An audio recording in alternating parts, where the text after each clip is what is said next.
Hi, I'm Laura. Hey, I'm Stefan, and you're listening to Attributed, a podcast library by Dreamdata. The purpose of it is to store and share all the knowledge that we have gathered across Dreamdata employees through our LinkedIn Lives, podcasts, and webinars.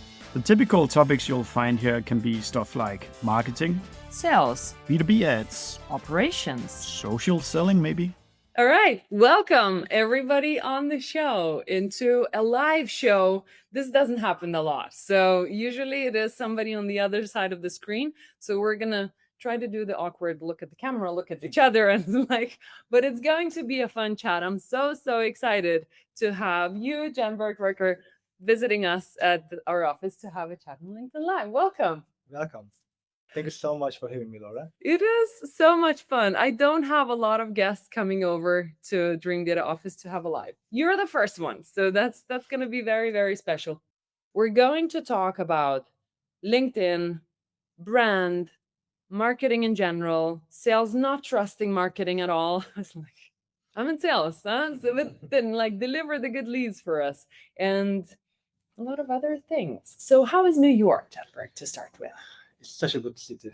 Oh, Like being here really makes me feel nice. And yeah, like I love London, but New York has that vibe, it has this vibe that you always need to be hustling, which I like. And the other thing I'm realizing with New York is that nobody's from here and nobody wants to stay here.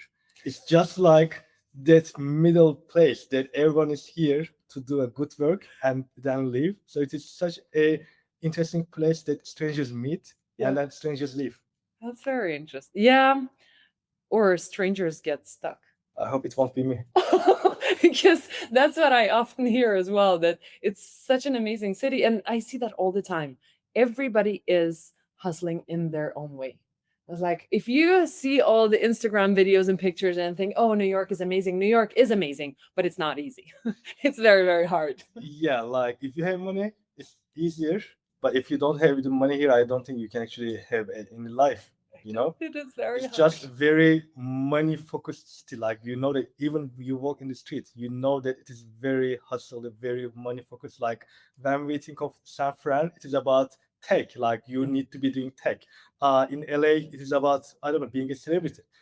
In Boston, it's about being the smartest person. But in New York, it is about being the richest person. Interesting. So, okay. And I know that this is interesting. And I know that you mentioned about the life crisis that people got excited about and interested about. So, does it include New York? It includes New York. It includes many things in my life. Yeah, like last year around this time when I left my last company, I thought I was just quitting tech completely, and I was so ready for it. Like I was mentally prepared for that, and I never really planned on. What did you going want to back. do if not tech? I don't know. I just had a huge burnout, and I said, okay, I definitely don't want to be doing tech, and I can then find out what I want to be doing. And it is how it happened with me getting into tech as well. Like I was a lawyer, I hated, and I didn't know what to do. But I said, okay, anything will be better than becoming a lawyer, which is true. Like I obviously very happy like with law, and tech is slightly better than law. But like last year, I was so ready to completely leave. And then, yeah, I had this sabbatical for a couple of months. And at that point, I was still advising a couple of companies. And when I told them that I actually left and I'm not planning to go back to full-time employment or anything, they started to refer me to other people. And one thing I knew on September, I had a company that I didn't really want. And like, I never really wanted to go back to marketing. I never really wanted to do tech. I never really wanted to have my own company up until like this March that actually made me feel like, okay, I'm happy to be a founder. And it happened after someone tried to acquire my company. And I was like, okay, do I want to be acquired? And then it made me think. I was chatting with Chris Walker and he asked me a couple of questions. And after that, I was like, no way, I actually love being a founder. Like, I cannot think myself being acquired. But yeah, during this entire phase, during the entire last year, I realized, okay, definitely marketing is not satisfying me because what I'm realizing is that B2B marketing, like we are not changing the world, like we are not making a difference. And okay, I know that at this point in my life, I won't be a doctor. I know that I'm not going to have a significant breakthrough in my life, but I'm like, okay, I need to find something that will help me because I'm like, it's just okay, so much money in this world in tech, and you can make a lot of money, but what if you want to do something nice, something real? And yeah, it has been interesting year for me, and I know that I probably will be completely leaving tech in like a couple of years. And I just want to do my PhD. I want to do philosophy, and I want to be a teacher. I genuinely want to be a teacher. But one thing I actually realized a couple of months ago was that it doesn't really need to be black and white. Like currently, even though I don't really enjoy what I do, like I'm great at what I do, apparently, but it doesn't really mean that I like what I do. I just know what I need to be doing. I just understand what needs to be done, and I'm good at it. But yeah, apparently it doesn't really need to be black and white. It can be both. And a couple of weeks ago, I decided to allocate 20% of my time, 20% of the company's time for charities. So like now, 20% of the company time goes for NGOs and charities, in the sense of not like I go and do any physical activity, because anyone can do that. But I was Yeah. thinking, okay, what I can actually offer that not anyone can, is the paid media. So now I'm trying to onboard NGOs that actually spend money on paid media, and I'm just trying to help them as if I help my current clients, Yeah. but obviously for free, so that it can actually give me some satisfaction in life. And I think it will be the case that I actually help people. That is so deep. Oftentimes, people who are in tech are thinking, okay, so I'm hustling in this. I want to find meaning in what I'm doing. Because am I optimizing ads or am I doing something else? It's like, what is it that will give me the meaning in life that will make it kind of a difference? That's nice that you found it. Yeah, like when I was talking with other people, obviously one common answer is that yeah, when you have children, you know that the minute you be children, you will work towards them. But I don't have children. I don't know if I'm going to get married at some point. Like it is just I'm not going to bet on something that might happen in like in 5 years, in 10 years. Yeah. So like, okay, what can I do? Because I genuinely want to make a difference, and now I feel like I'm going to find the meaning in charities. I love this. I love this.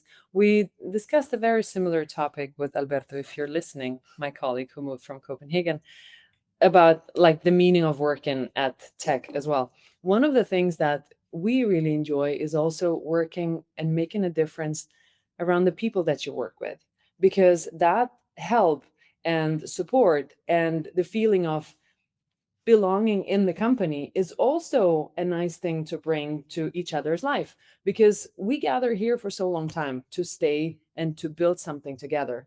Why don't we just help each other and enjoy this? We can grow the company in the terms that everybody likes as well. So that kind of, at least besides children, that gives the satisfaction of life too. Nice. But tell us about what Roasted does, because people want to know. Obviously, you're good at it. And maybe some people will still want to buy from you for those 2 years that you're going to do.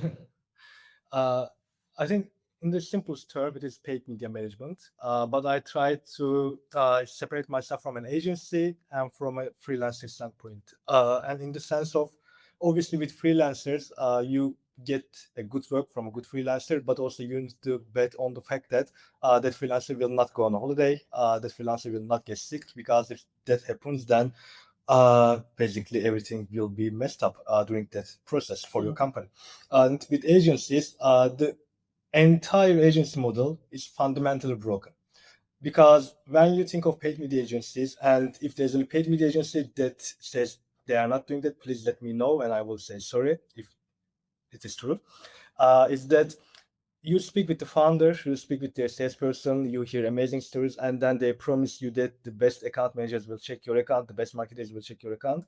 Realistically, junior marketers with like 1, 2 years of experience manage your account. Every agency has a playbook, and they apply that playbook, and nobody actually puts any effort to understand the company. Every company is unique. Every company has a different problem. Yeah. I cannot just be like, okay, I have Dream Data now as a client, and their pain point is the same as, let's say, Sandozo. No, every company has a different pain point. Now you cannot be like, okay, in the first 3 months we are going to capture the demand. In the second 3 months we are going to create a new demand. In the 9 months we are going to capture more demand. No. First, you got to understand what is wrong with that company. You need to understand what didn't work before. You need to understand what their sales cycle look like. And this doesn't happen. And they just take over an account, apply their playbooks, and try to get as much time as possible from the company. Here in my case, I just do it by myself. I built the playbook for each company, and like I have a team now, and the team is just focusing on doing what I'm trying to do. Like I'm doing the entire execution, and the team makes sure that everything is documented because I don't really document things. I really work in Nice. very loose style. So roasted is like between agents and freelancers, and I'm trying to not call myself an agent. Okay, so you're running all the ads for your clients, but then you've got some people to help you out to document it that when you go away eventually, so they have a playbook that they can implement themselves, or what is the idea of moving it further? Yeah, there's the thing. I don't really want to move forward. Yeah. Like now the revenue is in a really healthy level, and like that's the interesting thing that I had this scarcity mindset. I had this anxiety when I first end up with this company that okay, now it is growing, but what if it stops growing? What if clients churn? What if I lose all of my clients? What if I don't deliver results? Yeah. And Chris Walker really helped me out with that in terms of Nice. changing my mindset, in terms of understanding what I really want, what I really don't want. And now I'm in this mindset that like I'm happy with where I'm at in the company, and especially if you're happy and if you start saying no, more opportunities come. Like now I have the same amount of clients that I had in the beginning of the year, but my revenue is like 50% higher. And yeah, I just try to work with people that I vibe with.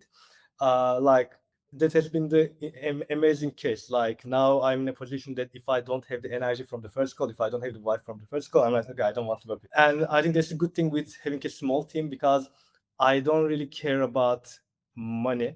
Like I'm not like, okay, if I lose a client, they're not going to get paid because everyone has a even if everyone loses their clients, everyone will still get paid. Like Yeah. I also want to make them relief about my stance because obviously if Yeah. you are taking care of accounts and then there's me hiring clients because they're not vibing with, it will harm their income. So like they have that protection. Even if I fire a client, they still get paid. My team still gets paid. But yeah, like now, what is next? I don't know. I'm just enjoying my life. Nice. I'm trying to do the work that I like, which is building, because that's why I left Cognism. That's why I left Deep Crow. Really, like at some point you realize that you built everything and Yeah. you are stuck. Like because at this Yeah. point there's so much bureaucracy, there's so much things. But having this agency actually helps me because I can actually split my life into like 10 different parts for each client. And I'm like, okay, I'm building, and I Nice. build. Then you are free. And Nice. like as soon as I actually got bored with the client, I just tell them, okay, I will help you hire. I will train that person, but you don't really need me. You don't really need to be paying me anymore because I don't really enjoy this because we are all done. Nice. Nice. I'm happy to hear that. That's why we're referring so many of our clients to you as well. Because it obviously works. All right, let's dig into the LinkedIn stuff, ads in general, and so on. So the topic of the whole thing is also like, why don't we just chase direct conversions on LinkedIn? I'm in sales and I want leads.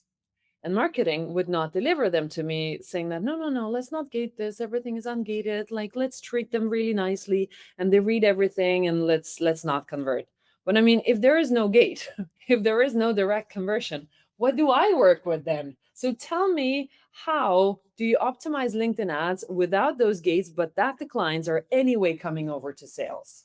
Yeah, I think that's a great question, and I will have two answers for this. The first part of this answer is that it's coming from Cognism. Like at Cognism, we built this entire perfect demand gen motion.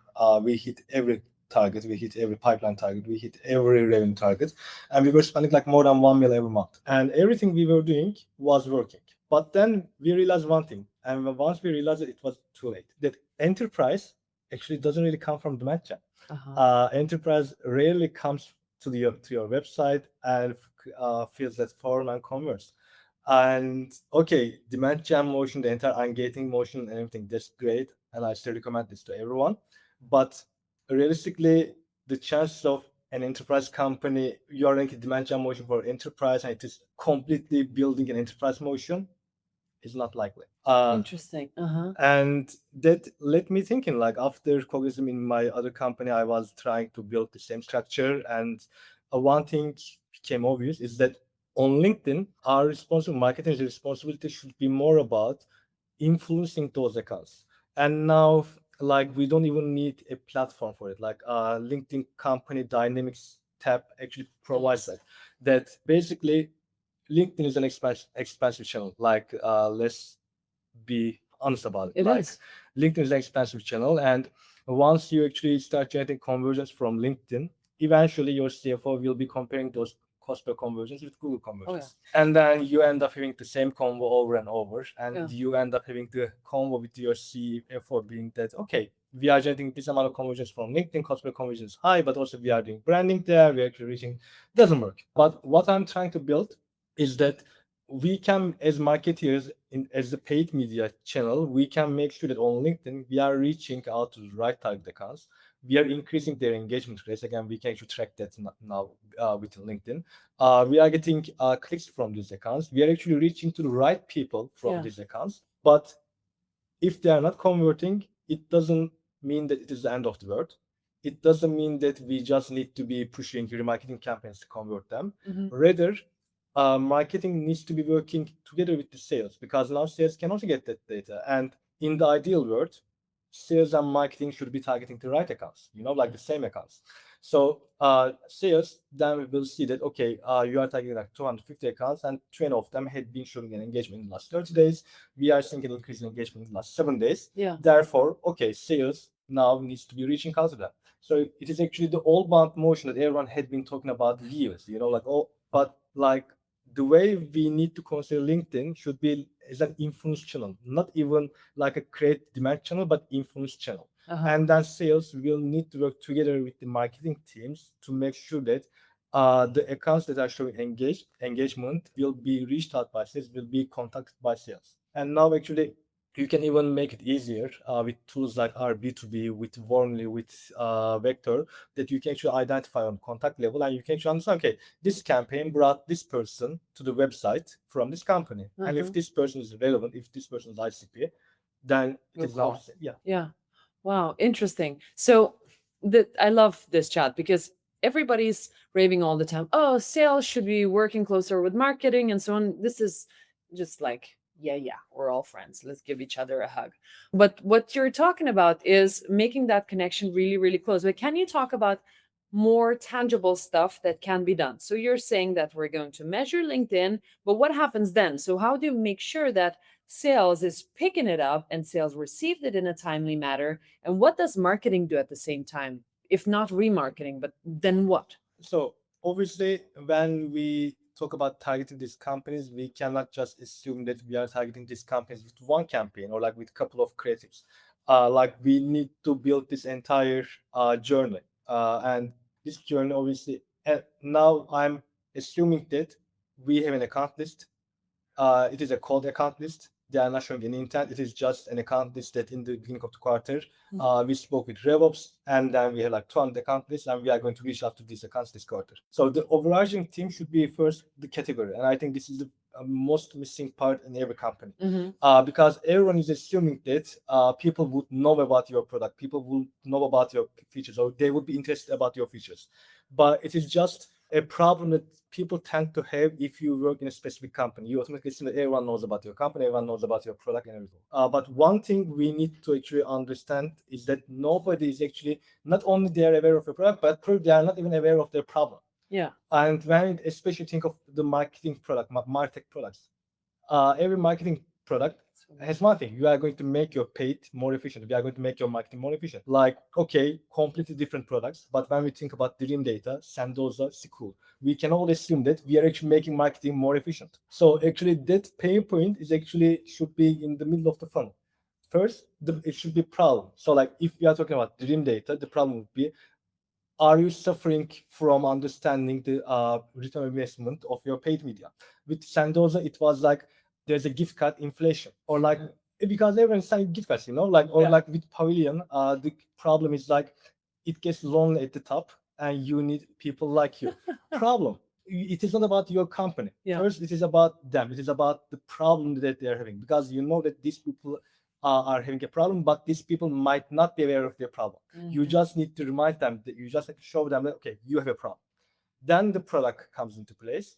And once product comes into place, it is like, okay, now that you know your problem, this is how we are going to solve your problem. Let's again go with the Dreamdata example. We have 5 features. This is like 5 features of Dreamdata, and let's push all of them. So how these product features get engagement? Do we see any features get more engagement? Do we Mhm. see some features get less engagement? If we see that two product features get more engagement, this means that okay, content marketing should be focusing on these two features this quarter. Event marketing should be focusing on these two features this quarter, Mhm. and then we need to just double down on our spend, double down our effort, resources in these two features for this quarter because this is getting engagement. And in this place, then sales comes into place, not as a reaching to these people, but about okay, now let's monitor how these accounts are moving forward Mhm. after they engage with these features.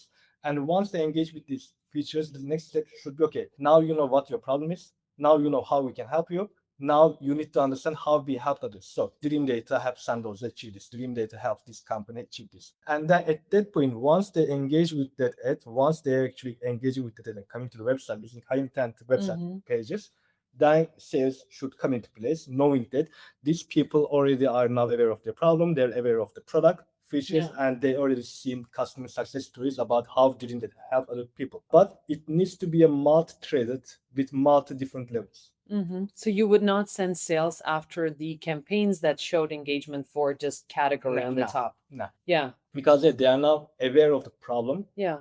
but we cannot just assume that they'll get email from Dream Data and be like, oh my God, please let's have a book a demo call. Right, right, right. Yeah, much better quality for sales as well.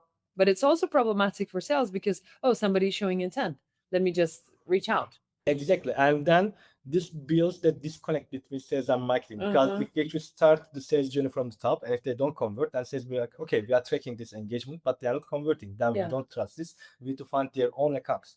So in order to actually prevent this disconnect between sales and marketing, Yeah, okay, the volume will be lower in the middle of the funnel, correct. but the accuracy will be higher and the response rate will definitely be higher.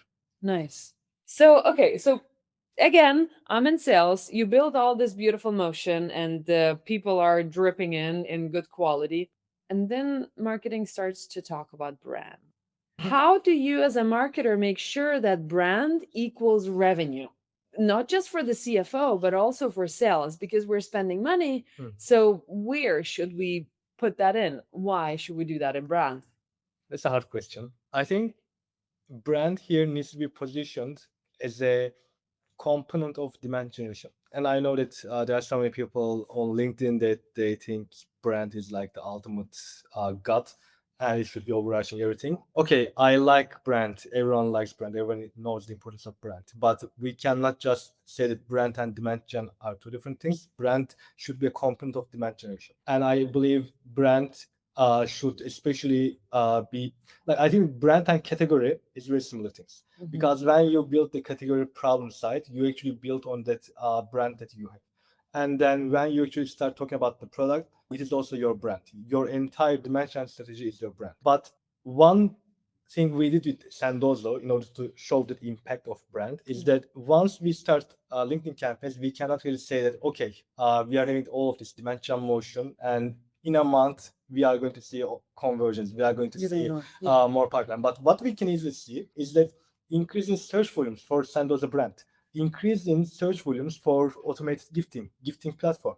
And actually, if you look at Google Trends, if you look at Sandoz, if you search in the last 12 months, you can see it. Like we started the demand gen motion around like early November, and we can see how it has been upticking. And now we are spending so much money in the brand campaign on Google, not because we are actually, it is because some other companies are bidding against the brand. So I'm just trying to protect, but we are spending so much money because there's so much search.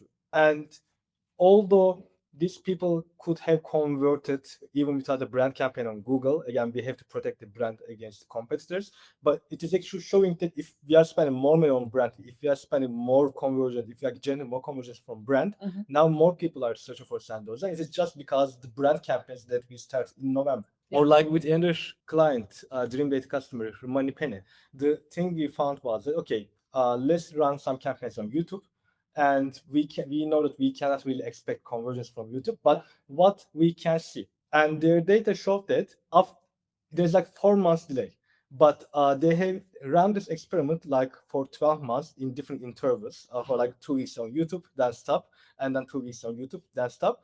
They see that once they start campaigns on YouTube, after 4 months, they see this weird increase in organic traffic. But we cannot really just say that okay, brand campaigns will show their Hmm. impact in 4 months. Every Yeah. company is a different audience, every company has a different ICP, but there are small indicators that we need to be thinking about.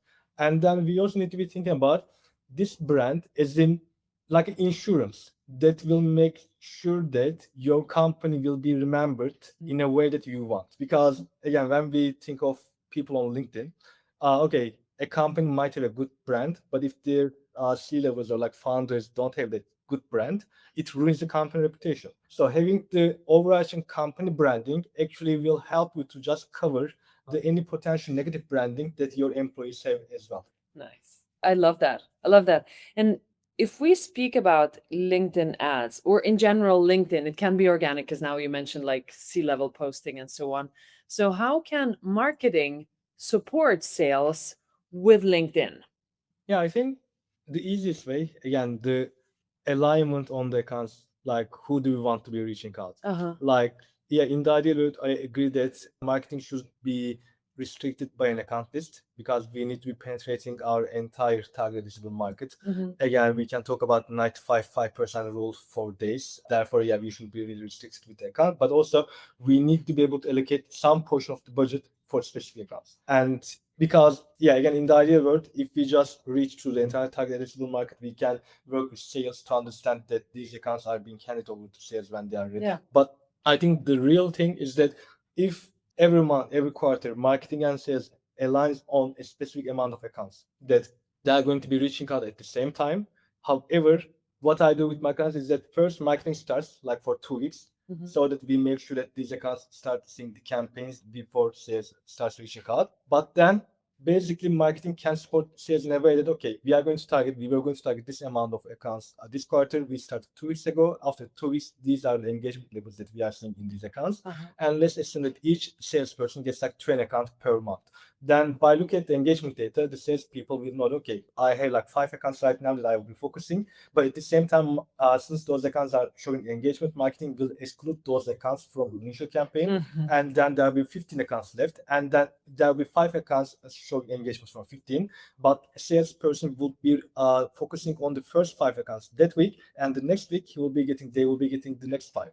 And once they got the second batch of the 5 accounts, then in the third week, marketing will be excluding that 5 accounts from the initial targeting, and they'll be focusing on 10 accounts, while sales is working on the second batch. And after the third week, marketing will be handing off the 5 top accounts to sales. Yeah. So this is the process. This is the process I'm trying to build with every company that I'm working with.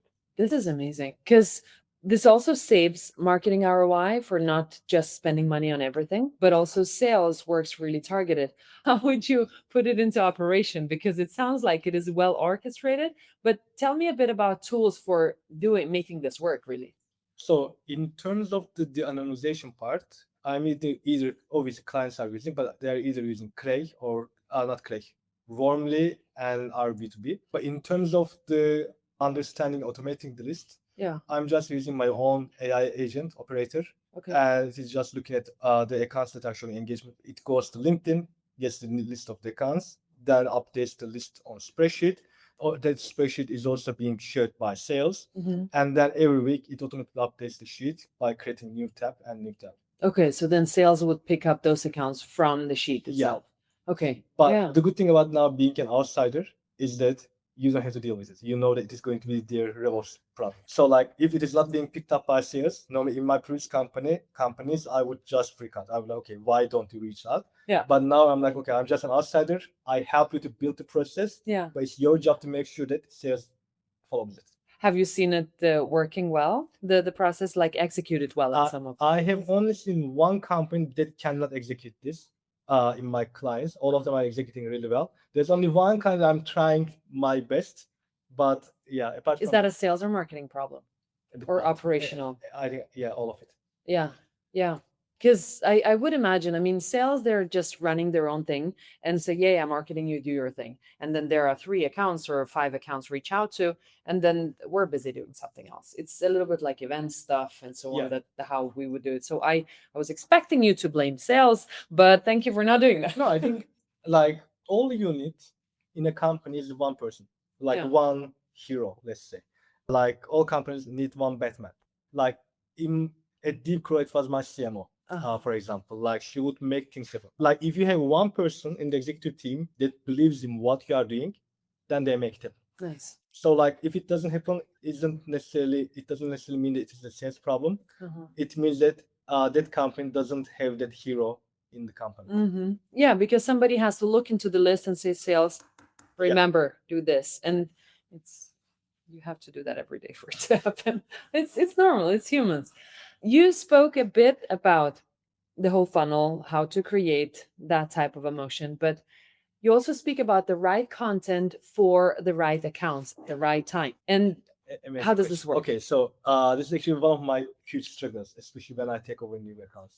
Because like what I'm observing is that there are two types of companies. Either it is paid-led creative or creative-led paid. And if it is the second, it's a huge problem. Because in these companies, what I see is that these companies are running campaigns for the sake of running campaigns. Like they get new creatives from the product marketing team saying, oh, we are having a new product launch, let's promote this. Oh, we are now running this event, let's promote this. Oh, we have a new content, let's promote this. There's no strategy behind, there's no why behind. And changing this mindset is not impossible, but it takes so much time and so much of my peace, internal peace. But it can be changed. However, if it is a creative-led company, you need to make them understand that paid needs to be guiding the entire marketing with the data. Because what we need to be understanding when we run a content campaign, once we run content campaign, is that we need to have different types of content, and we need to have different types of teams, different types of branding for each stage. Like again, if we start with the category, it needs to be very high level, very simple. It needs to be just talking about the problem. But one thing I'm realizing is that, or like even with social proof campaigns, like it just needs to be very straight. Like Dreamdata have Sandoz increase their close won rate by 11%.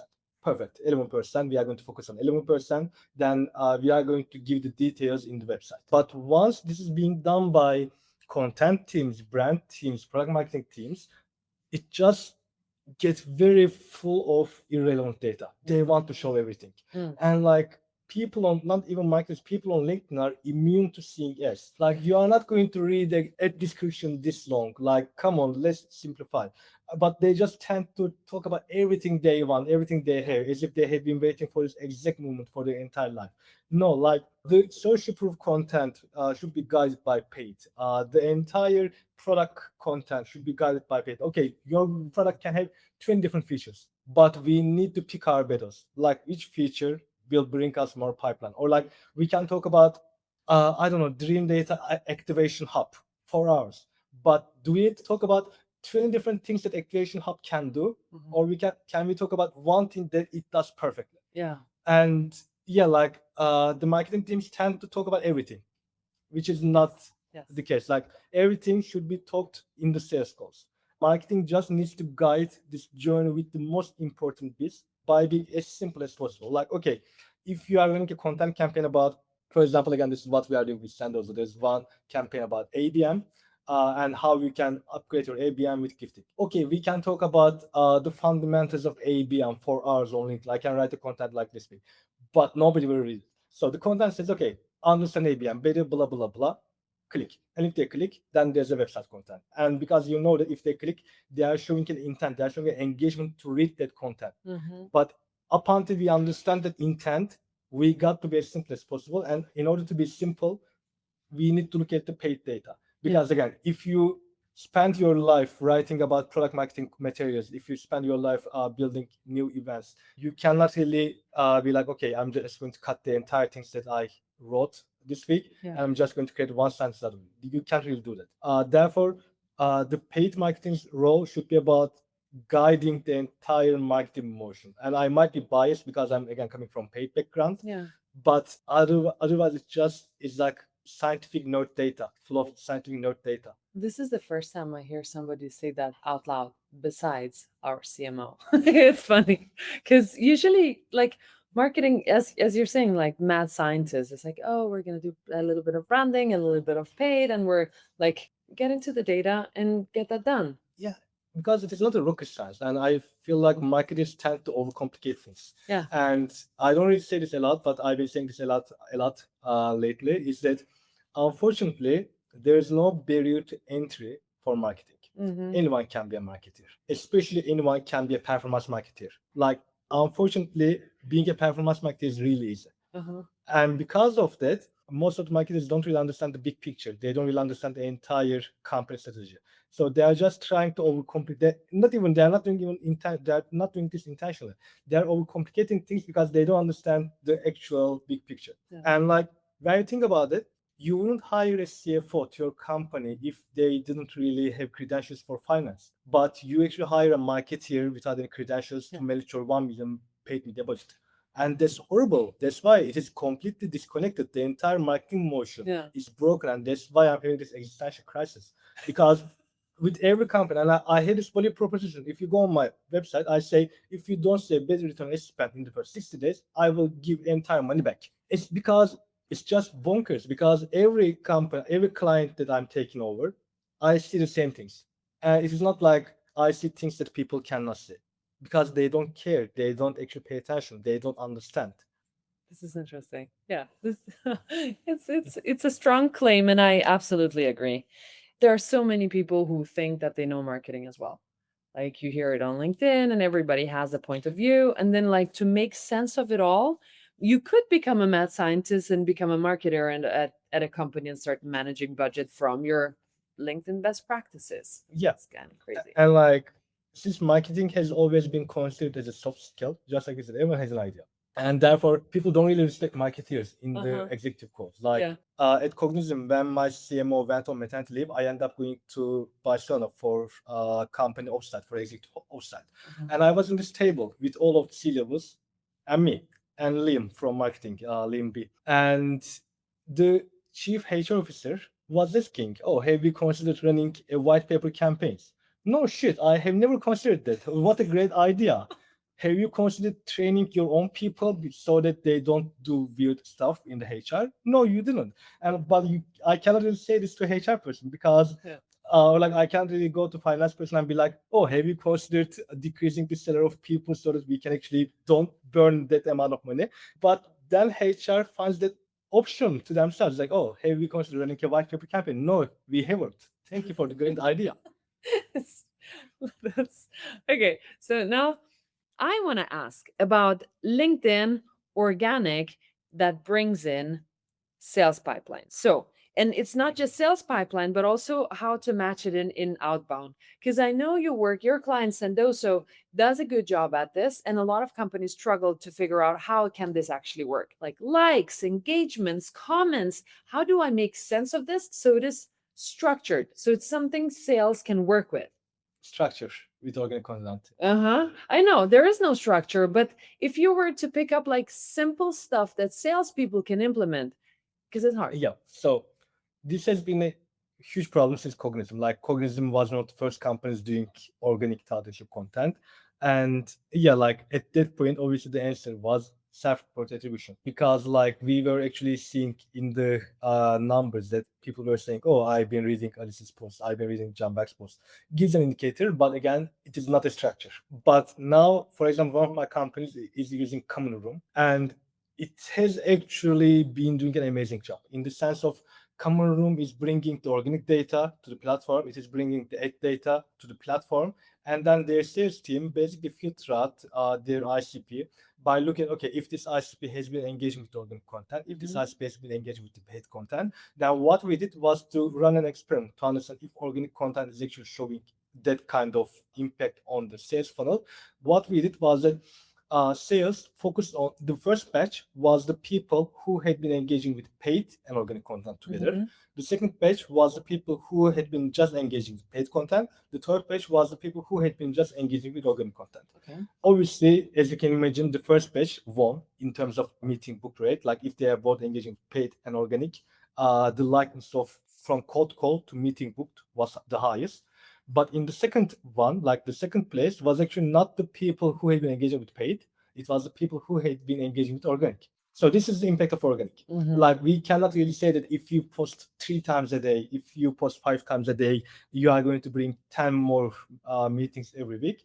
But we can say that if you cold call people who had been engaging, if you cold call your ICP who have been engaging with your company's organic content, not employees, organic content, actually the likeness of you booking a meeting is higher than calling people who have been engaging with your paid content. Yeah. And again, it brings us to the first law of marketing: people buy from people. To confirm, the posts about like the organic posts and engagement is on the people's posts, not the company's Yeah. post that you would be looking into. I don't think company was like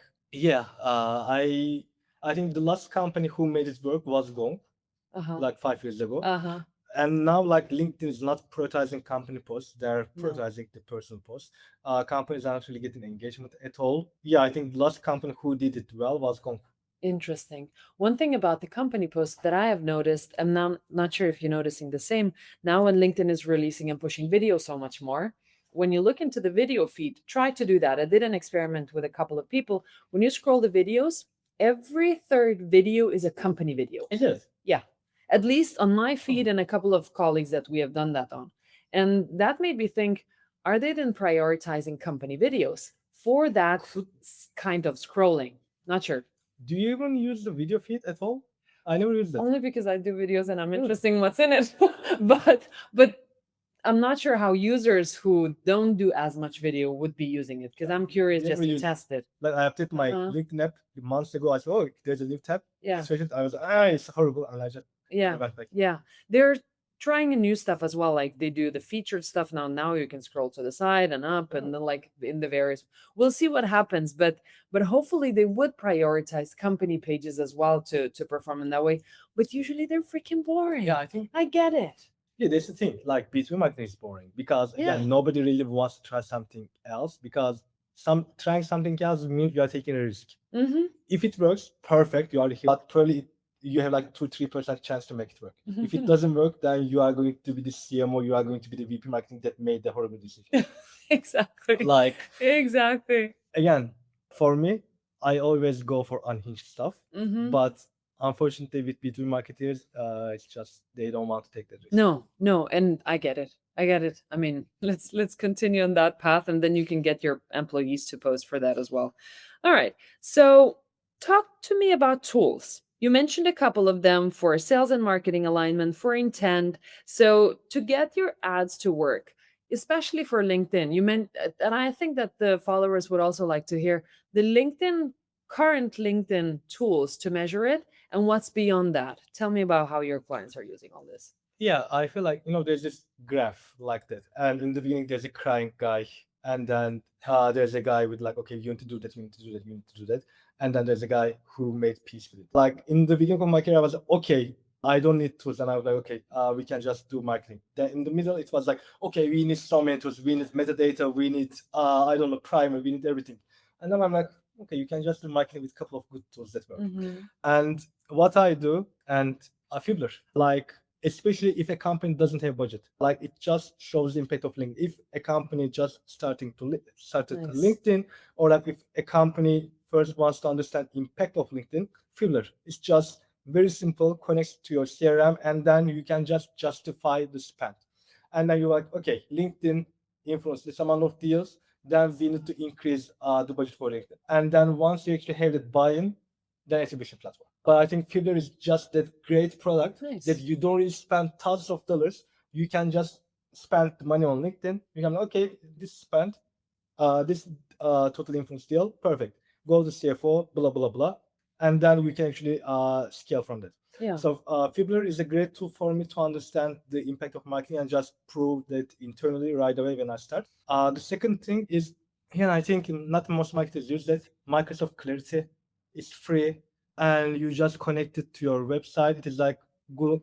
It is like Microsoft's own Google Analytics. It is not like analytics platform. It is more like website recording platform that you can also connect to your GA. You can also connect to your Google Ads. You can connect to your Bing. It basically records all of your website sessions, and you can look at Google campaigns. You can look at Bing campaigns to see, okay, what are the bounce points? What are the breaking points on the website? Where you're going to be changing? What you're going to be doing? Landing page optimization at scale. So Clarity, again, free. Fibler, obviously, if they have budget, then I go with the attribution platform.